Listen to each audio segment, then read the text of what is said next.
alabamos, te bendecimos y te damos gracias, nuestro Padre. En esta tarde nos das el privilegio de venir hasta este santuario para adorarte, para exaltarte, pero también para oír tu voz, Señor.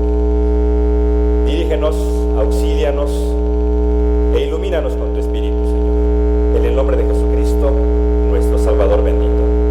Amén. Les agradezco también la invitación en esta mañana para compartir la palabra con ustedes. El relato de esta curación de los 10 leprosos es un relato exclusivo de este autor, Lucas. Ningún otro evangelista más registra este evento. Y nos dice que el Señor va de viaje a Jerusalén, pero tiene que pasar por Samaria y Galilea, por una aldea ubicada precisamente entre estas dos pequeñas ciudades. Fíjense que desde el capítulo número 9, versículo número 51, hasta el final de la obra, se dice que Jesús ha comenzado su marcha hacia Jerusalén. Y todas las veces que nosotros leamos Jerusalén en la obra de Lucas, siempre está anunciando la cruz. Siempre está anunciando la cruz. Pero ahora se encuentra en una aldea y no ha progresado mucho en su marcha a Jerusalén.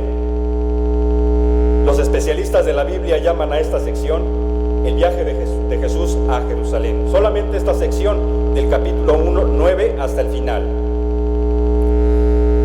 Pero el término aldea, que aparece en el versículo número 12, estaba precedido por un indefinido.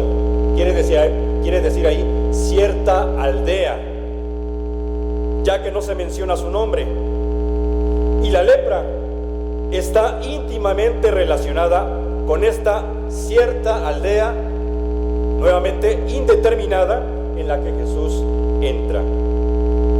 Pero si ustedes se dan cuenta, es una aldea de la que invita a los leprosos a salir de ella.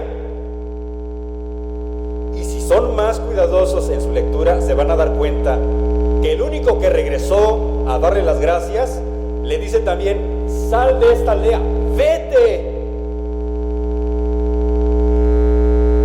Algo tiene la aldea.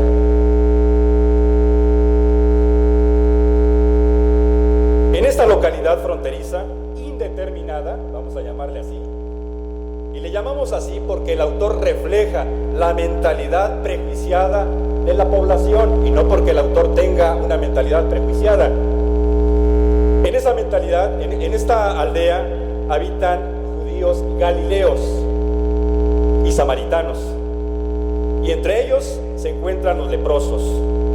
Sabemos que en circunstancias normales, judíos y samaritanos no tienen nada en común, pero estos leprosos se encuentran unidos por la misma miseria, por la misma desgracia que en este momento están compartiendo.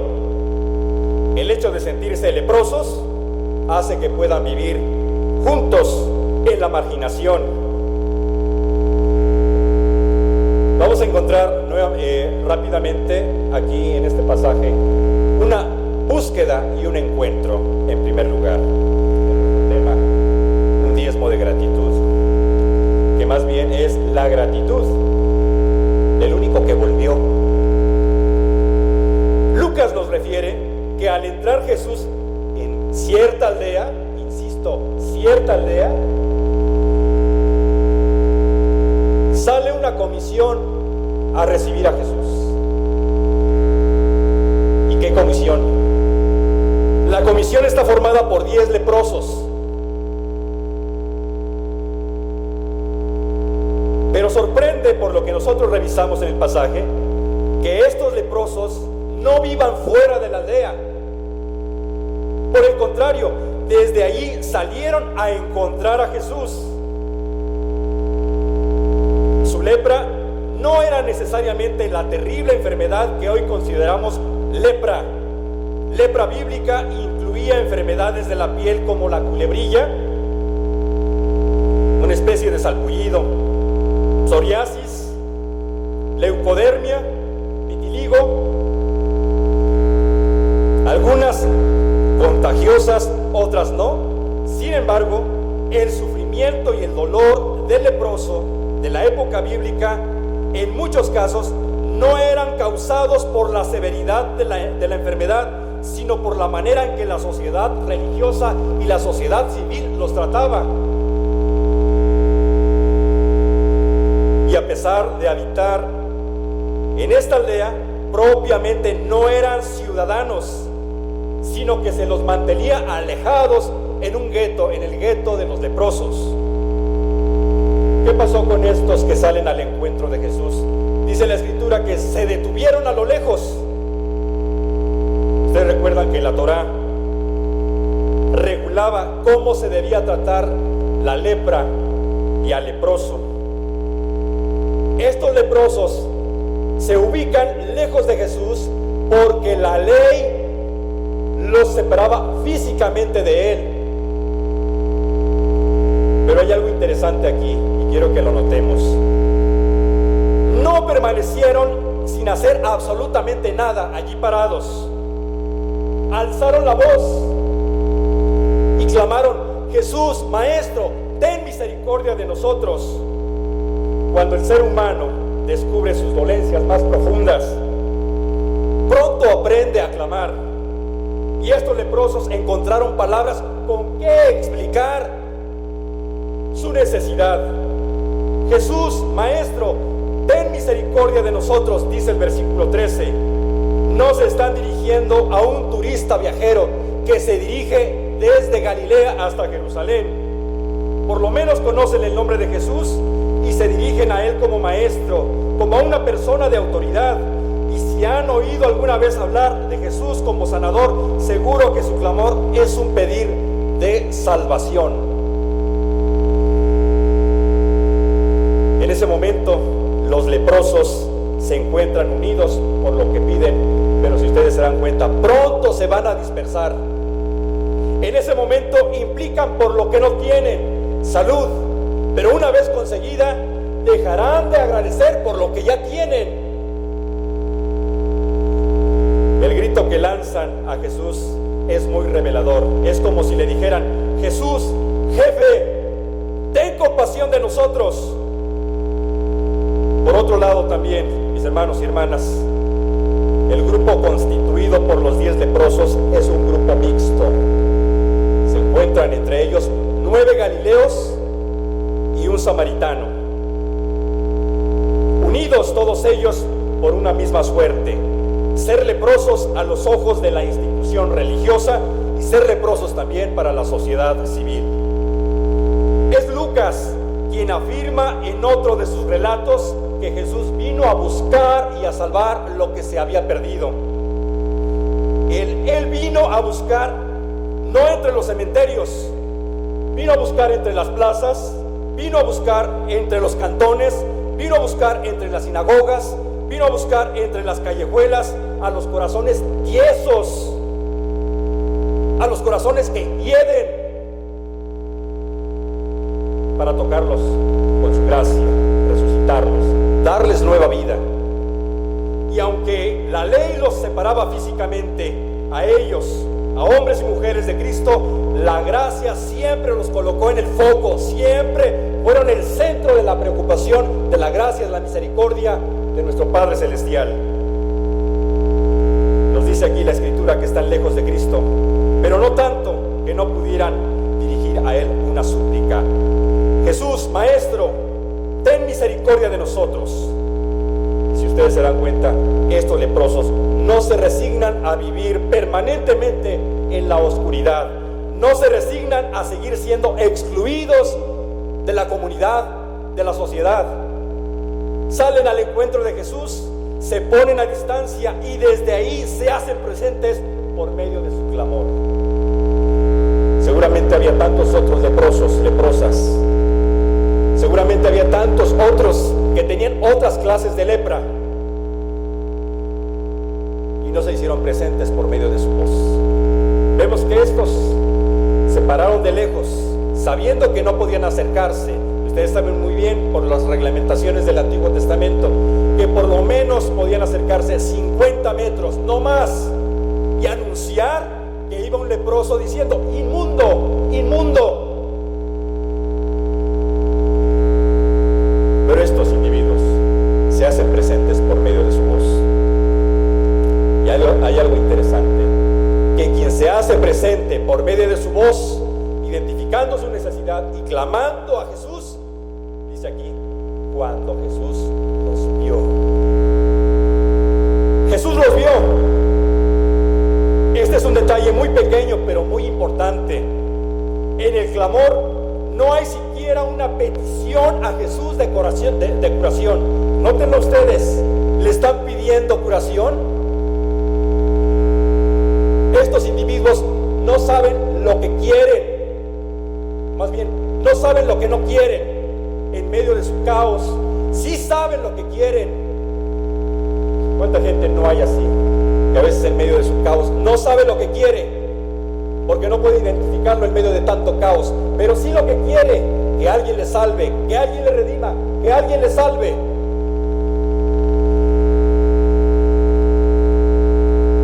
La misericordia de Jesús se muestra cuando dice aquí, cuando Él los vio. Porque la mirada de Jesús es diferente a la mirada de los sacerdotes. La mirada de Jesús es diferente a la mirada de la sociedad civil. La mirada de Jesús es diferente a la mirada de la ley.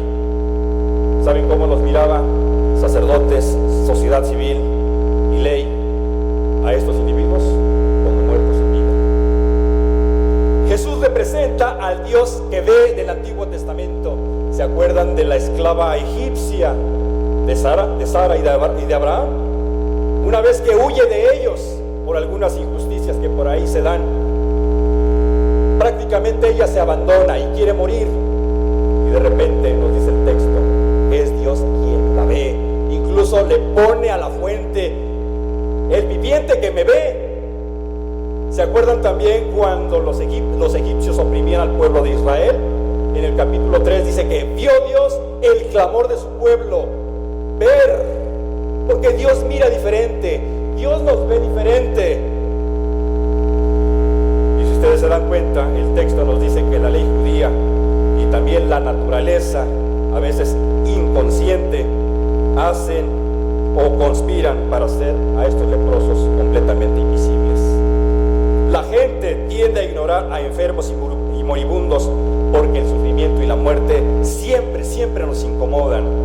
Así es como Jesús vio a los leprosos, así es como Jesús también ve nuestras dolencias. Después de esto el Señor les da una orden: id y mostraos a los sacerdotes. Otra vez la ley. Es casi seguro que algunos de los leprosos se sintiera un poco defraudado. Ir al sacerdote no sana a los leprosos inmediatamente, sino que les manda mostrarse a los sacerdotes para ser inspeccionados como si hubiesen sido sanados. Se les requería actuar aun cuando no había ninguna prueba de curación. Por lo menos debían creer que valía la pena hacerlo. Jesús les pide caminar en fe. Para ser restaurados a la vida ordinaria, se requería nuevamente que un sacerdote diese nuevamente el visto bueno. Y si todavía no estaban listos, tenían que esperar otros 7 días más.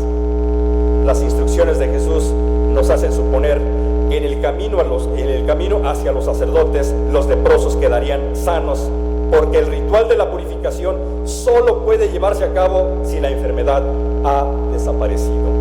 Se requería fe. Inmediatamente nos encontramos con que ocurre el milagro, la segunda parte.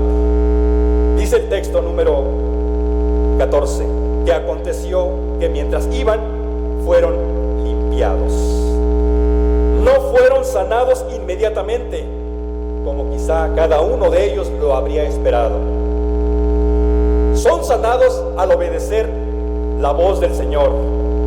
mientras van de camino, nos dice la Escritura, se dan cuenta que la lepra ha desaparecido. Y si se dan cuenta, el milagro no ocurre en el templo, ocurre en el camino. Porque los leprosos se han fiado de Jesús. Y Lucas presenta el milagro como fruto de la confianza y de la disponibilidad de cada uno de los leprosos. Confianza en la palabra de Jesús, aún en contra de toda la evidencia. Y en esas frases que nosotros encontramos ahí principalmente, donde dice, iban camino hacia los sacerdotes, en eso fueron limpiados. Ahí encontramos unas cuestiones muy interesantes. Fe, porque confiaron en la palabra. Y la fe mueve a la obediencia.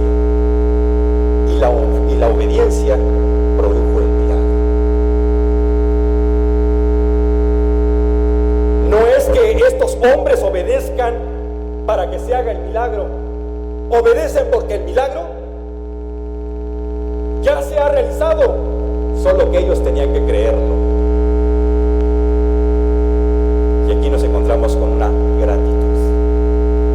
Uno de ellos volvió glorificando a Dios. ¿Saben qué hizo este individuo? Se vio a sí mismo. Se le habría ocurrido en otro momento de su vida verse a sí mismo y verse por la condición en la que se encontraba. Pero ahora, con una nueva piel, se vio a sí mismo y vio en él los efectos de la gracia. Y si ustedes se dan cuenta, que hay que ser muy atentos en lo que leemos. Jesús vio lo que otros no vieron, leprosos. Este individuo vio en sí mismo lo que los otros no vieron en sí mismos, que había sido sano, que había que agradecer a Dios y que había que agradecer a Jesús. Este leproso reconoce públicamente el favor de Dios y retorna a Jesús para agradecerle. Al verse limpio, olvidó todo: sacerdote, templo, ley, y corrió de regreso a Jesucristo. Corrió glorificando a Dios. Y luego nos dice el texto, y se postró rostro en tierra a sus pies. Es de admirar a este hombre que se ha tomado todo el tiempo para agradecer su salud. Más que su salud, su propia salvación. Este es un ejemplo de ser tocado por la fuerza creativa de Dios, que trae orden al caos, que trae plenitud a todo lo que está deteriorado, a todo aquello que tiene defecto. Pero llegado a este punto, Lucas interrumpe la narración para puntualizar la procedencia del leproso. ¿De dónde era el leproso? Era samaritano. No es la primera vez que Lucas hace mención de los samaritanos. Yo encuentro, cuando leo Lucas, a alguien que está fascinado, encantado de contar y recontar historias acerca de extranjeros. Y luego, si lo conectamos con el libro de los Hechos, nos encontramos ahí que le fascina contar historias como aquellas de que las puertas se le han cerrado a los gentiles para abrírselas de par en par a los gentiles.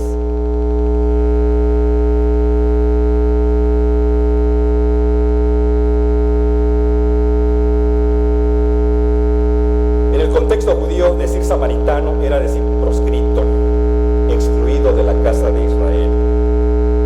Y tras esta puntualización, Lucas nos refiere que el Señor plantea 3 preguntas. ¿No fueron 10? ¿Dónde están los 9?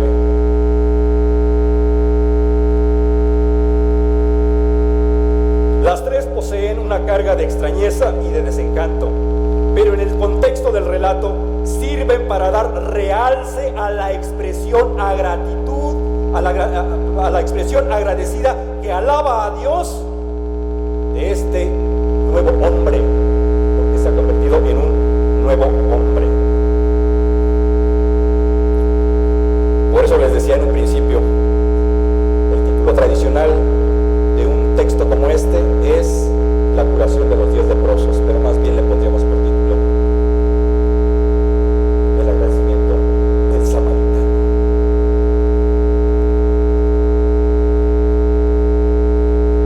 Es la figura del samaritano agradecido la que resalta ante la ausencia de los otros 9 galileos. ¿Y los 9? Pregunta el Señor. ¿Dónde están? ¿Es que acaso estos otros 9 se consideraban con derecho a la curación por ser miembros del pueblo de Dios? Lo que Lucas deja en claro es que solo uno experimentó su curación como un don y no como un derecho.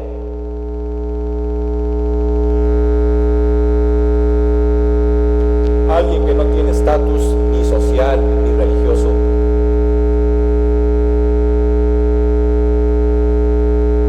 Reconoce en él la acción de Dios. Lo que en él ha ocurrido no lo interpreta como algo que le sea debido, como algo normal, porque es así como lo interpretan los galileos que no regresaron a darle las gracias. Piensan estos galileos que Dios se debe a ellos, que no tienen nada que agradecerle.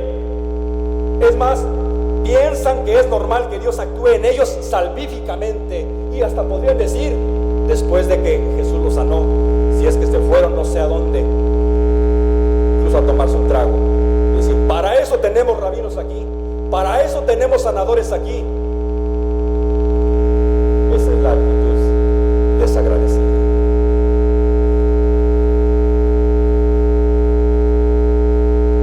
Las preguntas de Jesús llaman la atención de los 9 que no volvieron glorificando a Dios y de quien sí lo hizo.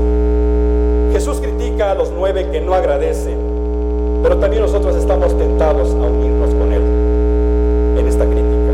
¿Cómo es que los 9 no regresaron? No obstante, debemos identificar que después de tan largo aislamiento y marginación, han de estar ansiosos de reunirse con sus familias y de programar nuevamente una vida normal. Bajo esas circunstancias, como estas u otras diferentes, ¿cuántas veces también nosotros nos detenemos a agradecerle al Señor sus bendiciones? ¿Cuántas veces nos olvidamos de dar gracias a Dios?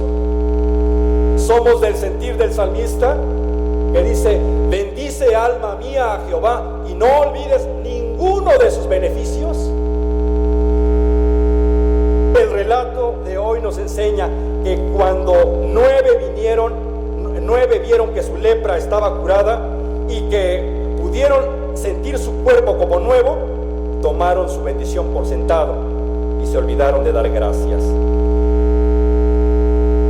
¿Hay algo que nosotros demos por hecho y de lo cual podamos estar agradecidos y no lo hemos hecho? ¿Has agradecido por tu salud? ¿Has agradecido por los sentidos que aún funcionan? Tus sentidos: oír, oler, tocar,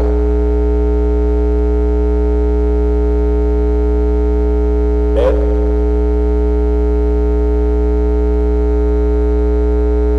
Por tu familia. Y alguien podrá decir: pero es que soy viudo, viuda, no estoy solo. Le has dado gracias a Dios porque te tienes a ti mismo, a ti misma. En la historia, el samaritano sabe que Dios es el que da todos los regalos y merece toda, pero toda nuestra gratitud. ¿Agradeces a Dios por su perdón? ¿Agradeces a Dios por tu bienestar? ¿Agradeces a Dios por tus relaciones? Aquellas que a veces te favorecen para un trabajo, para un empleo, para colocarte bien. Por tus relaciones interpersonales que te sacan de tu aislamiento cuando estás en soledad. ¿Agradeces por tu salvación? tenemos en este momento, hay un corazón agradecido que glorifica a Dios, porque nos dice la Escritura, 9 se fueron estrenando piel, pero con la lepra prendida en el alma. Solo uno sanado del cuerpo, pero también salvado para la eternidad, volvió agradecido. Hermanos y hermanas, glorifiquemos a nuestro Dios por todos sus beneficios. Y no hay mejor forma de agradecérselo como es ofreciendo nuestro tiempo, ofreciendo nuestros talentos, ofreciendo nuestras habilidades, ofreciendo nuestras capacidades. Y por qué no también dándole de nuestros recursos financieros.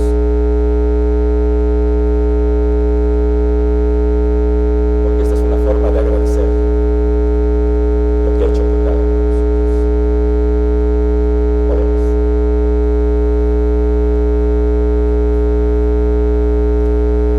Te damos gracias, Padre, por tu palabra. Nos enseñas cuál es la actitud adecuada contigo. Una vez que revisamos lo que has hecho por nosotros, agradecimiento, alabanza.